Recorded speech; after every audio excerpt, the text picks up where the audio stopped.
සිනහවෙන් හා සතුටින් පිරී ගිය අවුරුදු සාදයක් එක් නිමේෂයකින් කිසිදා නොමැකෙන කඳුළු කතාවක් බවට පත්වනු ඇතැයි ඒ පවුලේ කිසිවෙකුත් නොසිතන්නට ඇත. පිළියන්දල දම්පේ ප්‍රදේශයේ පිහිටි හෝටලයක පිහිනුම් තටාකයකට වැටි 6 හැවිරිදි කුඩා දැරියක අවාසනාවන්ත ලෙස මරණයට පත්වීමේ ඛේදවාචකයක් පෙරේදා 18 වන දින සවස වාර්තා විය. මෙලෙස තම ජීවිත ගමන අකාලේ නිමා කළේ පන්නිපිටිය පැලැන්වත්ත ප්‍රදේශයේ මිහිඳුපුර පදිංචිව සිටි ඇරැව්වල ජාත්‍යන්තර පාසලක ඉගෙනුම ලබමින් සිටි ඉහන්සා නමෝදි පෙරේරා නැමැති සිඟිත්තිය. මව විදේශගතව සිටින බැවින් මෙම සිඟිත්තිය හැදී වැඩී ඇත්තේ ඇගේ පියාගේ සහෝදරියගේ ආදරය හා සැකවරණය මැදවීම මෙම කතාවේ ඛේදනීයත්වය තවත් තීව්‍ර කරයි. සිද්ධිය වූ දින පවුල් කිහිපයකට අයත් සමීපතම ඥාතීන් 40කට ආසන්න පිරිසක් එක්ව පෙරවරුවේ සිටම අලුත් අවුරුදු සැමරුමක් සඳහා මෙම හෝටලයට පැමිණ තිබුණේ මහත් උද්‍යෝගයෙන්.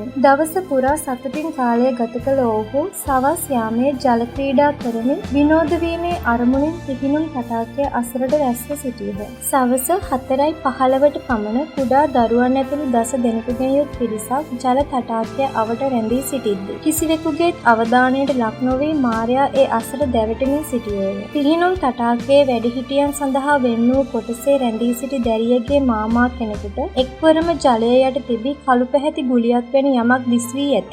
ඒ පිළිබඳව විමසිලිමත් වී බැලූ ඔහුට දැකගත හැකි වූයේ තම කුඩා ඥාතී දියණිය ජලය යට ගිරී සිටින අයුරින්. වහා ක්‍රියාත්මක වූ ඔහු තටාකයට පැන දැරිය ගොඩටගෙන මූලික ප්‍රථමාධාර ලබා දෙමින් පිළියන්දල දිසා රෝහල වෙත ක්ෂණිකව රැගෙන යාමට කටයුතු කළේය. දිසා රෝහලේ වෛද්‍යවරුන් දැරියගේ ජීවිතය බේරා ගැනීම සඳහා දැඩි පරිශ්‍රමයක් දැරුවද ඒ වන විටත් ඉහන්සා දැරියගේ අවසන් හුස්ම පොද වාතලයට මුස වී හමාර බව රෝහල් ප්‍රකාශකයෙකු තහවුරු කළේය. සිද්ධිය වූ ස්ථානයේ සහ පිළියන්දල රෝහලේ තැන්පත් කර තිබූ මෘතදේහය පරීක්ෂා කළ පිළියන්දල කැස්බෑව හදිසි මරණ පරීක්ෂක අජිත් විජේසිංහ මහතා පශ්චාත් මරණ පරීක්ෂණය සඳහා සිරුර කළුබෝවිල ශික්ෂණ රෝහලට රැගෙන යන ලෙසත් මීට අදාළව මහේස්ත්‍රාත් පරීක්ෂණයක් පවත්වන ලෙසත් පොලිසියට නියෝග කර තිබේ. පිළියන්දල පොලිසියේ වැඩ බලන ස්ථානාධිපති පොලිස් පරීක්ෂක අසේල ප්‍රසාද් සෙනවිරත්න මහතාගේ උපදෙස් මත උප පොලිස් පරීක්ෂක KDP ලියනාරච්චි සහ